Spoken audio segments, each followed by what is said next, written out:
अरे लाल चुनरिया वाली कोई घर मेरे भी लाओ। ए महेश, अरे काय अवतार हा? काय संन्यास सुरू घेतो काय? हो, आता 30 वेळ आली आहे. अरे माझं लग्नच ठरत नाहीये. अरे पण मी तुला 4-5 स्थळं पाठवली होती ना, त्याचं काय झालं? त्या हेमाचं काय झालं? तिच्या घरची शेतीमुळे नाही म्हणाले. अरे पण तुझ्याकडे शेती आहे ना. हो आहे ना, पण माझ्या शेतीमध्ये कांदा लावलाय ना. सध्या ते इस्रायल आणि अमेरिका आणि ते इराणचं युद्ध चालू आहे, त्याच्यामुळे कांद्याची निर्यात सगळी घटली आहे.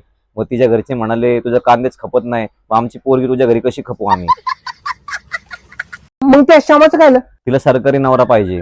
अरे पण तुझ्या सरकारी नोकरी आहे ना. हो आहे ना, पण ती कॉन्ट्रॅक्ट बेसिसवर आहे. तिच्या घरच्यांना परमनंट पाहिजे. तिच्या घरचे म्हणते तू लग्न परमनंट करतोय आणि नोकरी कशी टेम्पररी, त्याच्यामुळे ते नाही म्हणाले.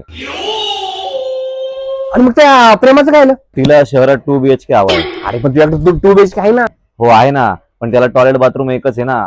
मग ती म्हणाले की माझ्या घरचे सारखे सारखे येत राहणार आणि तू त्या बाथरूम मध्ये जाऊन एक तास आंघोळ करत राहणार, मग कसं ऍडजस्ट करणार, म्हणून नाही म्हणाले. बरं त्या निमाचं काय झालं मग?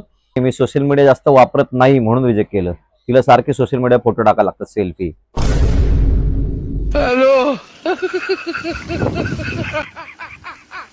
तुझी ही अवस्था बघून मला पण असं वाटतं की मी पण लग्न नको करायला. ठीक आहे, नको करू, मग जॉईन हो मला.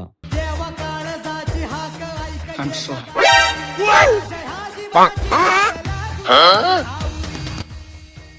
अरे आपलं लग्न होईल का रे? अरे यांच्याकडे बघून वाटत नाही रे.